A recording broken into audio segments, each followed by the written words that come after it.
امام محمد غزالی علیہ رحمۃ اللہ الوالی لکھتے ہیں کہ بنی اسرائیل کا ایک بڑا مغرور شخص تھا، بڑا ایروگنٹ تھا، بڑا اس کا کر و فر تھا۔ ایک بند کمرے میں بیٹھا تھا، اچانک ایک شخص کمرے میں داخل ہوا اور اس مغرور شخص کی طرف لپکا تو وہ بڑا تکبر والا آدمی تھا، وہ بڑا غصے میں آ گیا اور کہتا کہ تم ہو کون؟ میرے کمرے میں آ کیسے گئے؟ تمہیں آنے کی اجازت کس نے دی؟ تم جانتے نہیں میں کون ہوں؟ تو جو اندر آنے والا شخص تھا وہ کہتا ہے مجھے اس گھر کے مالک نے اجازت دی ہے، اور میں وہ ہوں جسے کوئی دربان روک نہیں سکتا، میں وہ ہوں جس کو کسی سے اجازت لینے کی ضرورت پڑتی نہیں ہے، مجھے کسی کا دبدبا ڈرا نہیں سکتا، نہ ہی مجھ سے کوئی مغرور اور سرکش شخص بچ سکتا۔ اب جیسے ہی یہ باتیں سنی نا تو مغرور شخص جو تھا وہ ڈرنے لگا، وہ کانپنے لگا، وہ گھبرا گیا۔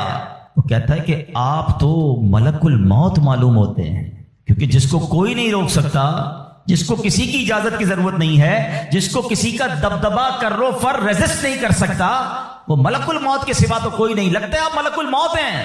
تو فرماتے ہاں میں ملک الموت ہوں۔ اب وہ شخص تو بڑا گناہگار تھا، وہ رونے لگا، چیخنے لگا کہ حضور تھوڑی سی مہلت دے دیں، کچھ نیکیاں کر لوں، توبہ کر لوں، اللہ کو راضی کر لوں، ابھی میری روح قبض نہ کریں۔ ہائے ہائے، ملک الموت فرماتے تمہاری سانسیں پوری ہو گئی ہیں، اب تمہیں کوئی ٹائم نہیں ملے گا۔ اگر تم نے، وہ پوچھتا ہے حضور مجھے کہاں لے جایا جائے گا مرنے کے بعد؟ فرمایا اس مقام پر جہاں تو نے اعمال بھیجے ہیں، اس گھر کی طرف جو تو نے تیار کیا ہے۔ وہ شخص کہے گا حضور میں نے تو کوئی گھر تیار نہیں کیا، کوئی نیکی آگے نہیں بھیجی۔ ملک الموت فرماتے ہیں پھر تمہیں بھڑکتی آگ کی طرف لے جایا جائے گا، جہاں تمہارے گوشت پوشت وہ آگ نوچ لے گی۔ یہ کہہ کر ملک الموت نے اس شخص کی روح کو قبض کیا، اس کے پورے گھر میں کوہرام مچ گیا، گھر والے رونے لگے۔ اے میرے پیارے اسلامی بھائیو، یہ واقعہ ہم سب کو کیا سکھا رہا ہے کہ جب موت آنی ہے نا، جب وہ وقت آ جانا ہے تو پھر ایک منٹ بھی آگے پیچھے نہیں ہو سکے گا، کوئی اس کو ڈیلے نہیں کر سکے گا، بلکہ جس حالت میں ہوں گے نا اسی حالت میں روح قبض کر لی جائے گی۔ ہماری موت کا وقت لکھا ہے، مقام بھی لکھا ہے، یہ چینج نہیں ہو سکتا۔ اگر موت سمندر میں لکھی ہے تو $2.5 لاکھ دے کر بھی بندہ وہاں پہنچتا ہے جہاں موت لکھی ہے۔ اگر موت کشتی سے ڈوب کر ہونا لکھی ہے تو 22 لاکھ دے کر بھی سینکڑوں لوگ ہمارے وطن سے جاتے ہیں اور ان کی موت یورپ کے سمندر میں جا کر ہو جاتی ہے۔ اللہ پاک جو بھی ان میں مسلمان ہیں سب کی مغفرت فرما، مگر میں نے اور آپ نے اس سے عبرت کیا لی کہ بندہ وہاں پہنچے گا جہاں اس کی موت لکھی ہوئی ہے۔ ایک بار حضرت سلیمان علیہ نبینا علیہ الصلوۃ والسلام کی بارگاہ میں ایک شخص بیٹھا تھا، آپ کی بارگاہ میں ملک الموت آئے اور اس شخص کو ذرا گھور کے دیکھنے لگے، واپس چلے گئے۔ وہ شخص کہتا حضور یہ کون تھے جو آئے تھے اور مجھے گھور کے دیکھ رہے تھے؟ فرمایا یہ ملک الموت تھے۔ کہتا حضور لگتا ہے میری روح قبض کرنے والے ہیں، آپ مہربانی کریں، آپ کی تو ہوا پر حکومت ہے، آپ ہوا کو حکم دیں کہ ہوا مجھے اڑائے اور مجھے ہندوستان لے جائے۔ حضرت سلیمان بیت المقدس کے علاقے میں رہتے تھے نا، آپ نے وہ حکم فرمایا، ہوا نے اس بندے کو اٹھایا اور ہندوستان پہنچا دیا۔ کچھ دنوں کے بعد پھر ملک الموت آیا حضرت سلیمان علیہ السلام کی بارگاہ میں۔ آپ نے فرمایا تم میرے ساتھی کو کیوں گھور رہے تھے جب آئے تھے؟ تو کہ میں حیران تھا کہ میرے پاس یہ لکھا ہوا تھا اللہ کی طرف سے کہ تھوڑی دیر بعد مجھے اس کی روح ہند میں قبض کرنی ہے، اور وہ آپ کے پاس بیٹھا ہوا تھا۔ اللہ اکبر! حضرت سلیمان نے کہا میں نے ہی تو حکم دیا، اور ہوا نے اسے ہند پہنچایا، اور جب وہ ہند پہنچا تو پرٹیکولر ٹائم پر اسی مقام پر اس کی روح کو قبض کر لیا گیا۔ ہائے ہائے ہائے، یہ ہے میری اور آپ کی حقیقت۔ دوڑتے رہتے ہیں، بھاگتے رہتے ہیں، پلاننگ ہے کہ ختم نہیں ہو رہی، فکریں ہیں کہ ختم نہیں ہو رہی، ہر وقت بیٹھے ہیں اگلا پلان کیا ہے، 5 سال کا، 10 سال کا، ایک دکان ہے تو 2 دکانیں، ایک گھر ہے تو 2 گھر، بڑا گھر، ہوادار گھر ہے، نوکری ہے تو کاروبار کرنا ہے، ملک سے باہر جا کر جناب پیسے کمانے، یہی سوچ ہے بس۔ اس پورے شیڈول میں موت کہاں ہے؟ اس پوری تیاری میں موت کہاں ہے؟ ایک دن ہوگا کہ اچانک اچک لیے جائیں گے۔ سیٹھ جی کو فکر تھی ایک کے 10 کیجئے، موت آ پہنچی کہ حضرت جان واپس کیجئے۔ اور آپ کو پتا ہے جس عالم میں اور آپ ہوں گے، بڑی میں اہم بات کرنے جا رہا ہوں، یہ آپ نے دیکھا نا کہ حضرت سلیمان نے حکم فرمایا تو ہند پہنچا، کوئی کشتی میں تھا اس کی موت وہاں تھی، کوئی سمندر پانی کے اندر ہزاروں فیٹ نیچے جانا تو اس کی موت وہاں لکھی تھی۔ اس کا مطلب تو یہ ہوا کہ میں کہیں بھی کسی بھی مقام پر مر سکتا ہوں، میری موت پتہ نہیں کہاں لکھی ہے۔ اب ذرا غور کیجئے، ہم سب پتہ ہے کیا چاہتے ہیں کہ موت کے وقت ہم سجدے میں ہوں، چاہتے ہیں نا اللہ کرے اللہ کے گھر میں موت آئے، کلمہ پاک پڑھتے ہوئے موت آئے، تلاوت قرآن کرتے ہوئے موت آئے، نبی پاک پر درود پڑھتے ہوئے موت آئے، اللہ ایسا کرم کر دے کہ مدینہ منورہ میں موت آئے، گنبد خضرا کے سامنے موت آئے۔ یہی تصورات ہے نا، ایک مسلمان چاہتا یہی ہے کہ یار موت آئے تو کسی اچھے عالم میں ہو، کسی بڑی خوبصورت باوضو نیکی کرتے کرتے دنیا سے جاؤں۔ تمنا تو سب کی یہ ہے۔ اچھا مجھے ایک بات کا جواب دیں، یہ کیسے ممکن ہے کہ کوئی بندہ صبح سے شام تک نماز نہ پڑھے اور کہے موت سجدے میں آئے، صبح سے شام تک مسجد میں نہ آئے اور تمنا یہ کر رہا ہے کہ مسجد میں موت آئے، باوضو رہتا ہی نہیں ہے تو کیسے امید رکھ رہا ہے کہ باوضو موت آئے، قرآن کھول کر پڑھتا ہی نہیں ہے تو کیسے امید کر رہا ہے کہ تلاوت کرتے کرتے موت آئے؟ جو صبح و شام گالیاں دیکھتا ہے کیا اس کو ڈر نہیں لگتا کہ گالی دیتے دیتے موت آ سکتی ہے؟ جو شراب پیتا ہے اس کو ڈر نہیں لگتا کہ شراب کے نشے میں موت آ سکتی ہے؟ جو بدکاری کرتا ہے اس کو ڈر نہیں لگتا کہ بے حیائی اور بدکاری کرتے ہوئے موت آ سکتی ہے؟ جو تاش کھیلتا ہے، جوا کھیلتا ہے، اس کو ڈر نہیں لگتا کہ مرتے اسی وقت میں تاش کھیل رہا ہوں گا اور مجھے موت آ گئی، تو میں نشہ کر رہا ہوں مجھے موت آ گئی، میں بے حیا اور بدکاری کہ بری بری باتیں ٹیلی فون پر ساری ساری رات کر رہا ہوں، اس وقت موت آ گئی۔ ملک الموت کو منع نہیں کر سکو گے کہ میں غلط کام کر رہا ہوں، ٹائم دے میں توبہ کر لوں، نہیں۔ جو سجدے میں ہوگا وہ سجدے میں اٹھایا جائے گا، جو درود پڑھتے پڑھتے جائے گا وہ درود پڑھتے پڑھتے اٹھایا جائے گا۔ سوچے وہ جو شراب میں جائے گا، نشے میں جائے گا، ادھر کیسے اٹھایا جائے گا؟ اب اس کا آسان حل پتہ ہے کیا ہے؟ کہ بندہ زندگی ایسے گزارے کہ جس حال میں مرنا نہیں چاہتا نا وہ کام چھوڑ دے۔ عقل بندی یہ ہے کہ اپنے دن کا شیڈیول ایسا بنائے کہ میں وہ کام ہی نہ کروں جس میں مرنا نہیں چاہتا، ورنہ میں روک نہیں سکوں گا موت کو۔ آپ چاہتے ہیں اچھی موت ہو؟ میں بتاتا ہوں کس کی اچھی موت آ سکتی ہے۔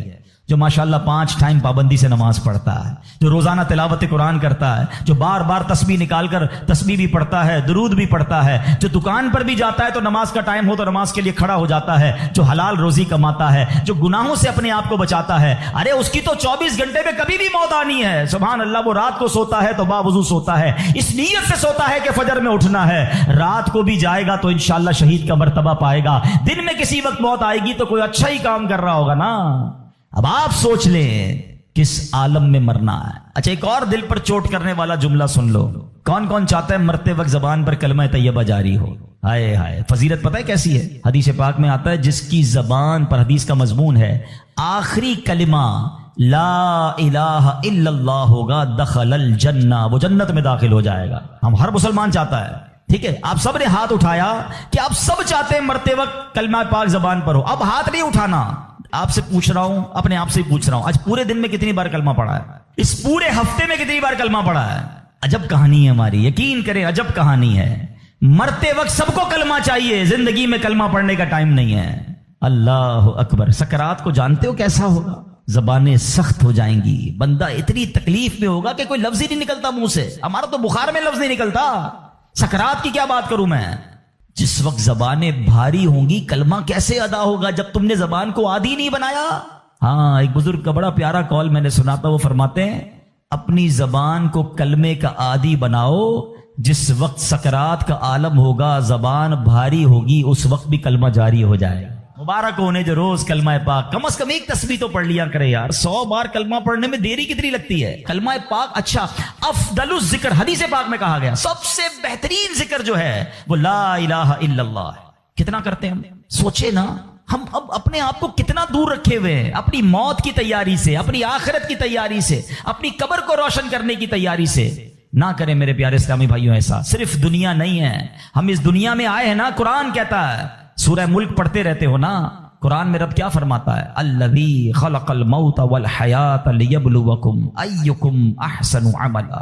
اللہ اکبر۔ اس میں کیا فرمایا رب نے؟ جس نے موت اور زندگی پیدا کی کہ تمہاری جانچ ہو کہ تم میں کس کا کام زیادہ اچھا ہے۔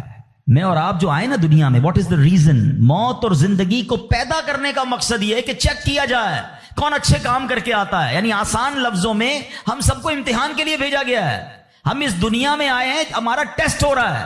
آپ کہیں یار اتنا بڑا ٹیسٹ؟ ہاں، یہ 50 60 70 سال کا ٹیسٹ ہے، اور اس کے بعد جو اچھے اعمال لے کر جائے گا، 3-4 گھنٹے کے امتحان کے بعد ایک کلاس آگے بڑھتے ہو نا، ایک آپ کا درجہ آگے بڑھتا ہے۔ تھوڑا ٹیسٹ بڑا ہے مگر انعام ایسا ہے کہ جنت میں داخل ہو گئے تو پھر کبھی نکالے نہیں جائیں گے۔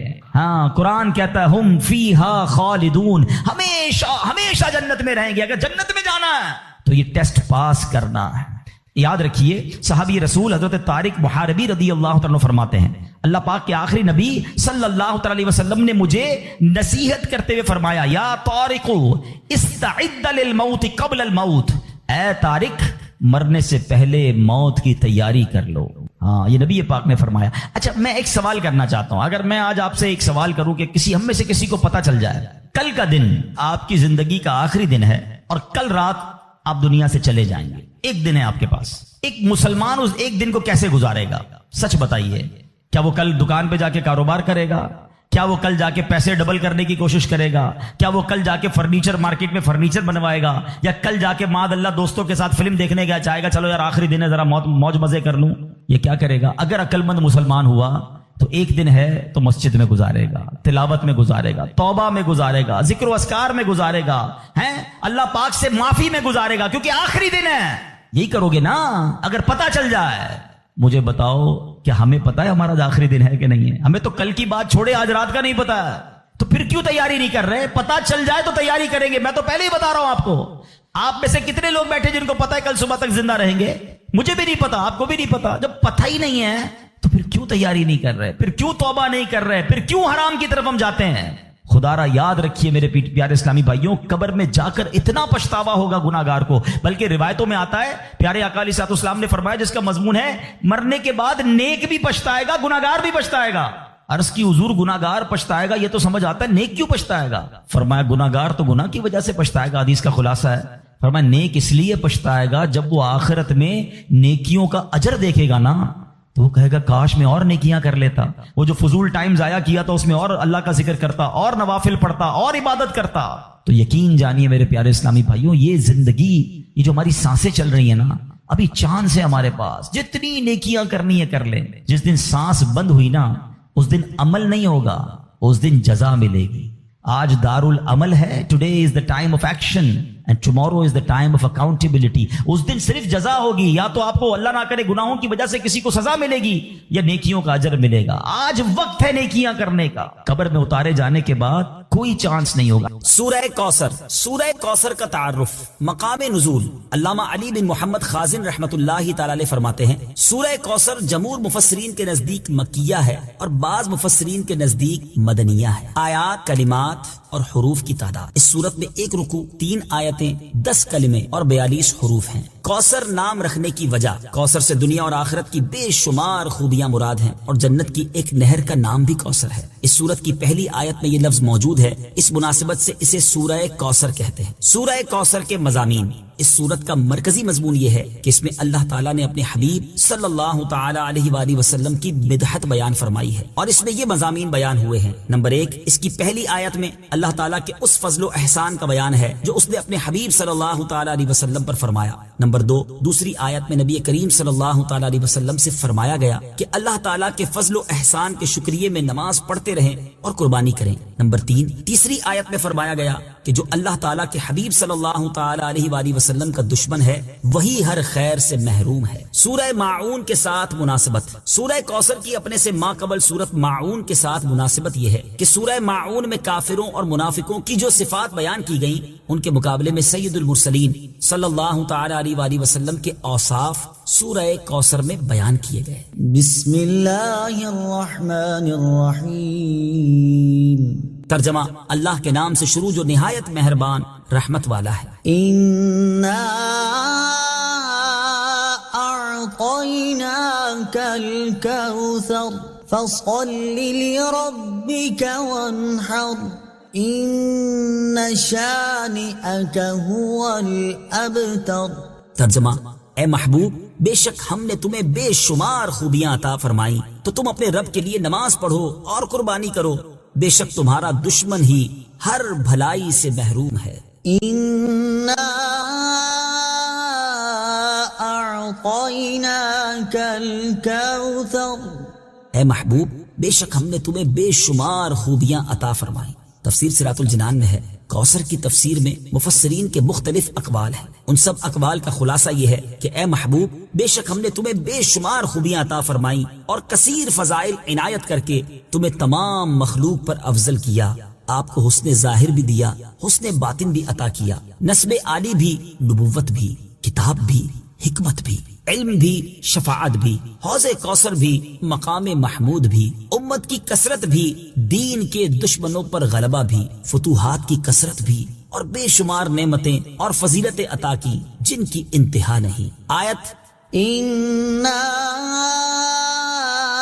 أعطيناك الكوثر سے حاصل ہونے والی معلومات، اس سے 5 باتیں معلوم ہوئی۔ نمبر 1، اللہ تعالیٰ نے اپنے حبیب صلی اللہ تعالی علیہ وآلہ وسلم کو کوثر عطا کر دی ہے، کیونکہ یہاں یہ نہیں فرمایا گیا کہ ہم آپ کو کوثر عطا کریں گے، بلکہ یہ فرمایا کہ بے شک ہم نے آپ کو کوثر عطا کر دی۔ نمبر 2، اللہ تعالیٰ کی اپنے حبیب صلی اللہ تعالی علیہ وآلہ وسلم پر یہ عطا ان کے نبی اور رسول ہونے کی وجہ سے نہیں، بلکہ آپ علیہ الصلوۃ والسلام کی ذات کی وجہ سے ہے، جو شان محبوبیت کی صورت ہے، کیونکہ یہاں یہ فرمایا أعطيناك، ہم نے آپ کو عطا فرمائی، یہ نہیں فرمایا کہ اعطینا الرسول یا اعطینا النبی۔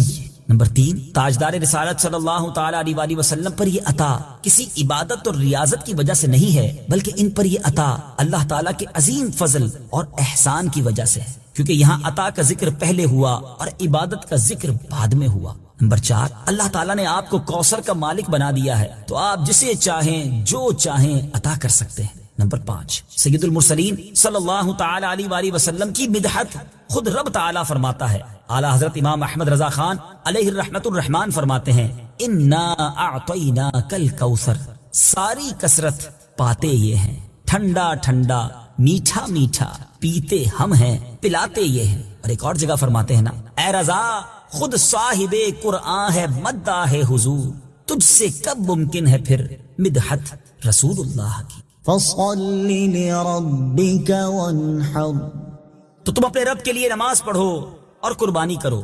تفسیر صراط الجنان میں ہے، یعنی اے حبیب صلی اللہ تعالی علیہ وآلہ وسلم، اللہ تعالیٰ نے آپ کو دونوں جہاں کی بے شمار بھلائیاں عطا کی ہیں، اور آپ کو وہ خاص رتبہ عطا کیا ہے جو آپ کے علاوہ کسی اور کو عطا نہیں کیا۔ تو آپ اپنے اس رب عز و جل کے لیے نماز پڑھتے رہیں جس نے آپ صلی اللہ تعالی علیہ وآلہ وسلم کو کوثر عطا کر کے عزت و شرافت دی، تاکہ بتوں کے پجاری ذلیل ہوں اور بتوں کے نام پر ذبح کرنے والوں کی مخالفت کرتے ہوئے اپنے رب عز و جل کے لیے اور اس کے نام پر قربانی کریں۔ اس آیت کی تفسیر میں ایک قول یہ بھی ہے کہ نماز سے نماز عید مراد ہے۔ إن شانئك هو الأبتر، بے شک تمہارا دشمن ہی ہر بھلائی سے محروم ہے۔ تفسیر صراط الجنان میں ہے۔ شان نزول، جب سید المرسلین صلی اللہ تعالی علیہ وآلہ وسلم کے فرزند حضرت قاسم کا وصال ہوا تو کفار نے آپ کو ابتر یعنی نسل ختم ہو جانے والا کہا، اور یہ کہا کہ اب ان کی نسل نہیں رہی، ان کے بعد اب ان کا ذکر بھی نہ رہے گا اور یہ سب چرچا ختم ہو جائے گا۔ اس پر یہ سورہ کریمہ نازل ہوئی اور اللہ تعالیٰ نے ان کفار کا بالغ رد فرمایا، اور اس آیت میں ارشاد فرمایا کہ اے حبیب صلی اللہ تعالی علیہ وآلہ وسلم، بے شک تمہارا دشمن ہی ہر بھلائی سے محروم ہے، نہ کہ آپ، کیونکہ آپ کا سلسلہ قیامت تک جاری رہے گا، آپ کی اولاد میں بھی کثرت ہوگی اور آپ کی پیروی کرنے والوں سے دنیا بھر جائے گی، آپ کا ذکر ممبروں پر بلند ہوگا، قیامت تک پیدا ہونے والے عالم اور واعظ اللہ تعالیٰ کے ذکر کے ساتھ آپ کا ذکر کرتے رہیں گے، اور آخرت میں آپ کے لیے وہ کچھ ہے جس کا کوئی وصف بیان ہی نہیں کر سکتا۔ تو جس کی یہ شان ہے وہ ابتر کہاں ہوا، بے نام و نشان اور ہر بھلائی سے محروم تو آپ کے دشمن ہیں۔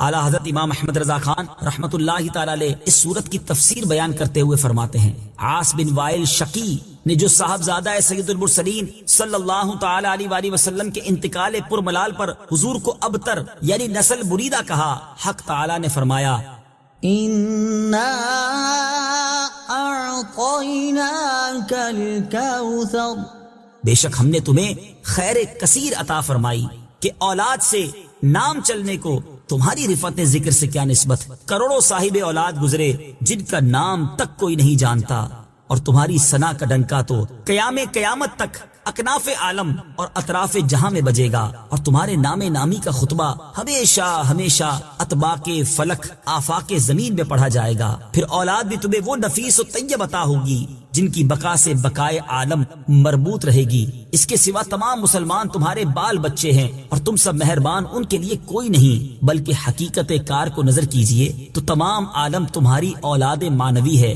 کہ تم نہ ہوتے تو کچھ بھی نہ ہوتا، اور تمہارے ہی نور سے سب کی آفرینش ہوئی، اسی لیے جب ابو البشر آدم تمہیں یاد کرتے تو یوں کہتے یا ابنی صورتن و ابایا معنن، اے ظاہر میں میرے بیٹے اور حقیقت میں میرے باپ، پھر آخرت میں جو تمہیں ملنا ہے اس کا حال تو خدا ہی جانے۔ جب اس کی یہ عنایت بے غایت تم پر مبذول ہو تو تم ان اشقیاء کی زبان درازی پر کیوں ملول ہو، بلکہ فصل لربك وانحر رب کے شکرانے میں اس کے لیے نماز پڑھو اور قربانی کرو۔ ان شانئك هو الابتر جو تمہارا دشمن ہے وہی نسل بریدہ ہے کہ جن بیٹوں پر اسے ناز ہے، یعنی عمرو و حشام رضی اللہ تعالی عنہما، وہی اس کے دشمن ہو جائیں گے اور تمہارے دین حق میں آ کر بوجہ اختلاف دین اس کی نسل سے جدا ہو کر تمہارے دینی بیٹوں میں شمار کیے جائیں گے۔ پھر آدمی بے نسل ہوتا تو یہی صحیح کے نام نہ چلتا، اس سے نام بد کا باقی رہنا 1000 درجے بدتر ہے۔ تمہارے دشمن کا ناپاک نام ہمیشہ بدی و نفرین کے ساتھ لیا جائے گا اور روز قیامت ان گستاخیوں کی پوری سزا پائے گا۔ والعیاذ باللہ تعالی۔ اس سے معلوم ہوا کہ حضور پر نور صلی اللہ تعالی علیہ وآلہ وسلم کا اللہ تعالی کی بارگاہ میں مقام اتنا بلند ہے کہ ان کے گستاخ کو اس کی گستاخی کا جواب خود رب تعالی دیتا ہے۔